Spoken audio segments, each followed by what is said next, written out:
السلام علیکم ناظرین۔ پچھلی قسط کے اختتام پر عثمان اور اس کے سپاہی ترگت کو تلاش کرتے کرتے قتلانیوں کے ڈیرے پر پہنچ آئے تھے، مگر قتلان پہلے سے ہی وہاں سے جا چکے تھے۔ اس قسط کے آغاز میں قتلانیوں نے ایک نئی جگہ پر اپنا ٹھکانہ بنا رکھا تھا۔ انہوں نے ترگت سردار کو ایک درخت کے ساتھ باندھا ہوا تھا۔ السلمو اپنے وحشی آدمی سے کہتا ہے جبکہ ہمارے ہاتھوں میں ترگت جیسا خزانہ ہے تو اسی لیے عثمان کبھی ہمارا پیچھے نہیں چھوڑے گا، اس سے کچھ بھی توقع کی جا سکتی ہے۔ السلمو کا وحشی آدمی کہتا ہے آپ ٹھیک کہہ رہے ہیں، مگر جس جگہ پر اب ہم موجود ہیں عثمان ہمیں کبھی تلاش نہیں کر پائے گا۔ دوسری طرف کائی قبیلے میں کمبرال ابدال سلطوق کے ساتھ پادری گریگور کے خیمے میں آتے ہیں۔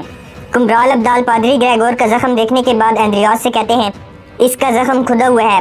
اندریاس گھبرا کر کہتا ہے یہ اس وقت ہوا جب ہم بھاگ رہے تھے۔ کمبرال ابدال کہتے ہیں میں نے بہت سے لوگوں کو بھاگتے اور گرتے دیکھا ہے لیکن کسی کو اس طرح کے زخم نہیں آئے۔ اس کے بعد کمبرال ابدال پادری کے زخم پر مرہم رکھتے ہیں جبکہ سلطوق الپ وہاں سے چلا جاتا ہے۔ دوسری طرف عثمان کائی قبیلے میں پہنچ کر گندوز سے کہتے ہیں وہ السلمو نامی کتا اگر کوسس کا آدمی ہوتا تو وہ کبھی کوسس پر تلوار نہ نکالتا۔ گندوز کہتا ہے انہوں نے کوسس اور روگتوس پر ایک ہی وقت میں تلواریں نکالیں، یہ سمجھنا مشکل ہے کہ وہ کس کے لیے کام کر رہے ہیں۔ عثمان کہتے ہیں ان سب کو صرف سونے سے سروکار ہے بھائی، جو بھی ان کو زیادہ سونا دیتا ہے وہ اسی کے لیے کام کرنا شروع کر دیتے ہیں۔ عثمان کہتے ہیں لیکن میں بہت جلد ان کے تمام منصوبوں کو برباد کرنے جا رہا ہوں۔ کچھ دیر بعد سلطوق اندر آ کر عثمان سے کہتا ہے حضور پادری گریگور زخمی ہے، وہ ٹھیک نہیں لگ رہا۔ دوسری طرف کمبرال ابدال پادری کے خیمے سے باہر آتے ہیں تو عثمان کمبرال ابدال کے پاس آ کر پوچھتے ہیں پادری گریگور کیسا ہے؟ کمبرال ابدال کہتے ہیں اس کے بازو میں زخم ہے حضور، اس کا زخم گہرا ہے مگر میں نے زخم پر مرہم لگا دی ہے، جلدی اس کا زخم بھر جائے گا۔ کمبرال ابدال عثمان کو بتاتے ہوئے کہتے ہیں میں نے بہت سی لڑائیاں اور بہت سے غازی دیکھے ہیں لیکن میں نے ان میں اس طرح کا کوئی زخم نہیں دیکھا، یہ تلوار کے زخم یا خنجر کے زخم کی طرح نہیں لگتا حضور۔ عثمان پوچھتے ہیں کیا یہ کسی جانور کا حملہ ہو سکتا ہے؟ کمبرال ابدال کہتے ہیں مگر زخم پر کاٹنے کے نشانات نہیں ہیں، پادری کا زخم کریدا گیا ہے۔ یہ سن کر عثمان سوچ میں پڑ جاتے ہیں اور پھر خیمے کے اندر پادری کے پاس آ جاتے ہیں۔ عثمان پوچھتے ہیں کیا آپ بہتر محسوس کر رہے ہیں پادری گریگور؟ پادری کہتا ہے میں ٹھیک ہوں۔ عثمان کہتے ہیں کمبرال ابدال ایک ماہر معالج ہیں، آپ فکر مت کریں، وہ آپ کا علاج اچھی طرح کریں گے کیونکہ آپ کی زندگی ہمارے پاس امانت ہے۔ دوسری طرف خواتین کلین گاہ پر کام کرنے میں مصروف تھیں۔ ملہون کہتی ہے خواتین آپ میری درخواست پر یہاں آئیں، اس پر میں آپ کی شکر گزار ہوں۔ بالا بھی ملہون کو خوشگوار انداز میں کھڑے ہو کر دیکھنے لگتی ہے۔ ملہون کہتی ہے ہمیں پہلے کچھ مسائل تھے لیکن ہم جلدی ان پر قابو پا لیں گے۔ ملہون اپنی خواتین سے کہتی ہے ہم سب کو دکھا دیں گے کہ غزیل قبیلے کی خواتین کتنی ہنرمند ہیں، اگر لوگ قالین پسند کرتے ہیں تو ہمیں مزید تجارت ملے گی اور ہمارا قبیلہ ترقی کرے گا۔ ملہون کہتی ہے خواتین مجھے آپ پر پورا بھروسہ ہے اسی لیے مجھے مایوس مت کرنا۔ دوسری طرف ایک وحشی ترگت کے ساتھ بیٹھ کر اپنا خنجر تیز کرنے میں مصروف تھا جبکہ السلمو بھی ترگت کے پاس کھڑا ہو کر سیب کھا رہا تھا۔ ترگت السلمو سے پوچھتا ہے تم کس کے کتے ہو؟ السلمو آدھا سیب کھا کر ترگت کے اوپر پھینک دیتا ہے تو ترگت السلمو کو دیکھ کر کہتا ہے میں تمہارا چہرہ کبھی نہیں بھولوں گا اور میں تم سے اس کی قیمت وصول کروں گا۔ السلمو کہتا ہے تم نے بیتھینیا میں ہر ایک کو اپنے پیچھے لگا لیا ہے ترگت، سب تم سے بہت پیار کرتے ہیں۔ السلمو کچھ سکے نکال کر کہتا ہے لیکن صرف پیار ہی کافی نہیں ہوتا، پیسوں کی بھی ضرورت پڑتی ہے۔ یہ کہہ کر السلمو کہہ کے لگانے لگتا ہے۔ السلمو ایک سکے کو دیکھتے ہوئے کہتا ہے ترگت مجھے تجسس ہے کہ تمہاری کتنی قیمت ہوگی۔ ترگت کہتا ہے اگر میں تمہیں ایک تھیلی میں سونے کے سکے نہ کھلاؤں تو میرا نام بھی ترگت سردار نہیں۔ ترگت کہتا ہے میں تمہیں انہی سکوں کے ساتھ جہنم میں بھیجوں گا۔ کچھ دیر بعد روگتوس بھی وہیں پر آ جاتا ہے۔ السلمو روگتوس کے پاس آ کر کہتا ہے ایسا لگتا ہے کہ آپ نے ہمیں ڈھونڈنے کے لیے خود کو بہت زحمت دی ہے۔ روگتوس کہتا ہے تم ایک عام آدمی ہو السلمو، یہ اندازہ لگانا مشکل نہیں تھا کہ تم اپنی جگہ بدل لو گے۔ روگتوس اپنے لباس پر لگی گرد السلمو کو دکھاتے ہوئے کہتا ہے میری چادر انمول ہے لیکن اب یہ مٹی سے ڈھکی ہوئی ہے۔ السلمو کہتا ہے میں اس کے لیے معذرت خواہ ہوں، میرے آدمی اسے فوری طور پر صاف کر دیں گے۔ یہ سن کر روگتوس مسکرانے لگتا ہے تو السلمو کہتا ہے آپ نے ترگت کو حاصل کرنے کے لیے اپنے کپڑے گندے کیے، اس سے یہ ثابت ہوتا ہے کہ ترگت آپ کے لیے بہت اہم ہے۔ روگتوس کہتا ہے اس وقت مجھے اپنے قلعے میں ہونا چاہیے تھا، ترگت کو میرے ساتھ ہونا چاہیے تھا اور میرے کپڑے صاف ہونے چاہیے تھے، مگر تم نے اپنے کام میں تاخیر کی ہے السلمو۔ السلمو کہتا ہے وہ اس لیے کیونکہ مجھے لگتا ہے کہ میں نے اس کی بہت کم قیمت وصول کی ہے اور اب ترگت میرے پاس ہی رہے گا۔ یہ سن کر روگتوس مسکراتا ہے اور پھر سیٹی بجا کر اپنے بزنطینی سپاہیوں کو اشارہ دیتا ہے۔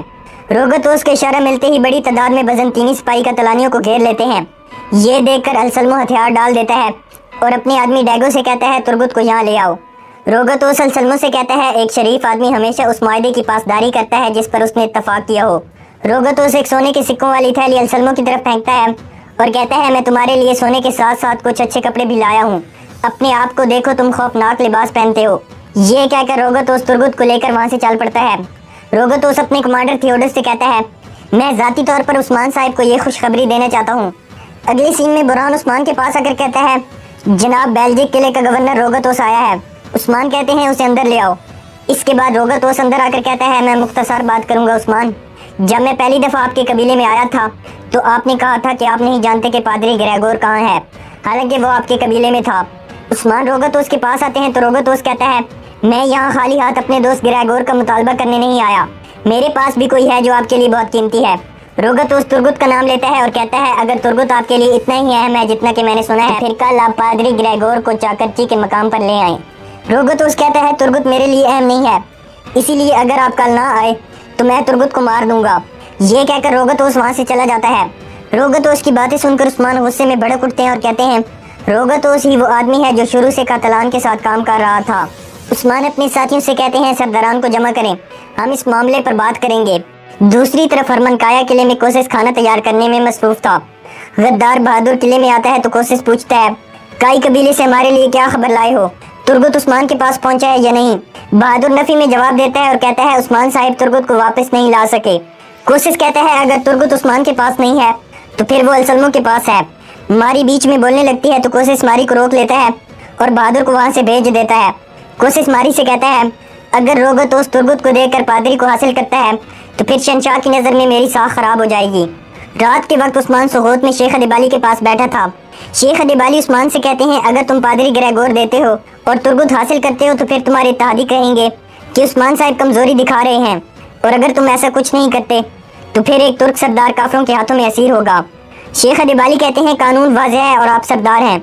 उस्मान कहते हैं, आप ठीक कह रहे हैं शेख मोहतरम, हम एक चट्टान और एक सख्त जगह के दरमियान फंस गए हैं और ये मुश्किल तरीन सूरत हाल है। मगर जब सुल्तान अजीजुद्दीन बजंतीनी जिंदान में कैद थे तो बरकी खान उनके लिए समुंदर पार करीमिया से आए थे। शेख अदिबाली कहते हैं, मगर पीर सरी सालतुक ने उन्हें रवायात की पासदारी का हुक्म दिया था और वैसे भी एक तुर्क सुल्तान को कैद में नहीं रखा जा सकता। शेख अदिबाली कहते हैं, ये आपके लिए एक मुश्किल फैसला है उस्मान साहिब, हम गवाह हैं कि आप हक के रास्ते पर हैं और जो हक के साथ होते हैं उनके काम आसान होते हैं, लिहाजा जब आप अपना काम मुकम्मल कर लें तो फौरन उठें और अपनी तवज्जो सिर्फ अपने रब की तरफ मोड़ें। उस्मान कहते हैं, मैं रवायात की पासदारी करूंगा और मैं तुर्गुत साहिब को रोगतोस से बचा लूंगा, नीज मैं पादरी ग्रेगोर को भी उनके पास नहीं छोड़ूंगा। अगली सुबह मारी काई कबीले में पहुंचती है तो बाला उसका इस्तकबाल करती है और उससे कहती है, मेरा ख्याल है कि आप कालीन देखने आई हैं। मारी कहती है, इससे पहले कि मैं कालीन देखूं मैं आपसे कुछ अहम बात करना चाहती हूँ। मारी बाला को एक मियान देती है और कहती है, मैंने जो खंजर तुर्गुत को दिया था ये उस खंजर की मियान है। बाला हैरानगी का इजहार करती है तो मारी कहती है, मैंने तुर्गुत के फरार होने में मदद की। बाला खंजर की मियान को अपने पास रख लेती है और मारी का शुक्रिया अदा करती है। इसके बाद वो कालीन गाह की तरफ चली जाती हैं। दूसरी तरफ पादरी ग्रेगोर और एंद्रियास खाना खाने में मसरूफ थे। इसी दौरान उस्मान वहाँ आते हैं और कहते हैं, तुम अच्छे लग रहे हो पादरी ग्रेगोर। पादरी कहता है, मुझे लगता है कि मेरा जख्म तेजी से ठीक हो रहा है। उस्मान कहते हैं, अब जबकि आपका जख्म ठीक हो रहा है तो आप तैयारी करें, मैं आपको रोगतोस के पास ले जाऊंगा। ये सुनकर पादरी और एंद्रियास काफ़ी हैरान होते हैं। उस्मान वहाँ से चला जाता है तो पादरी एंद्रियास से कहता है, ये कैसे हुआ एंद्रियास, क्या कुछ हुआ था जब मैं बेहोश था। एंद्रियास कहता है, कुछ खास नहीं हुआ, मुझे लगता है कि ये सब रोगतोस की मरहूने मिन्नत है। एंद्रियास खुशी से कहता है, हम इस जहन्नम के गड्ढे से निकल रहे हैं जनाब। इसके बाद पादरी और एंद्रियास अपनी तैयारी शुरू कर देते हैं। दूसरी तरफ बाला मारी को कालीनें दिखाती है तो मारी कालीनों की तारीफ करती है। मारी कहती है, बाला मैं आपके कालीन हरमनकाया गवर्नर के महल में भी देखना चाहती हूँ। बाला कहती है, हमें खुशी होगी। दूसरी तरफ बेल्जिक किले में रोगतोस थियोडोर से कहता है, हमें हर इम्कान को पेश नज़र रखना है, मैं कोई गलती नहीं चाहता थियोडोर। थियोडोर कहता है, हमने फौजियों को खबरदार कर दिया है जनाब। रोगतोस अंगूठी पहनते हुए कहता है, यहाँ तक कि अगर उस्मान हमें ग्रेगोर देता है तो वो ज़रूर एक चाल चलेगा। पादरी को हासिल करने के बाद महल में आते हुए हम सबसे कदीम रास्ते इस्तेमाल करेंगे। रोगतोस कहता है, रास्ता दूर है लेकिन ये हमें जालों से बचाएगा। रोगतोस थियोडोर को खबरदार करते हुए कहता है, तबादले का मकाम भी अहम है, अपने बेहतरीन मर्दों का इंतखाब करो और उन्हें तैनात कर दो। अगले सीन में उस्मान और रोगतोस अपने आदमियों के साथ एक मकाम पर पहुंच जाते हैं। रोगतोस अपने साथ तुर्गुत को लाता है जबकि उस्मान अपने साथ पादरी ग्रेगोर को लाता है। इसके बाद रोगतोस और उस्मान आमने सामने आ जाते हैं।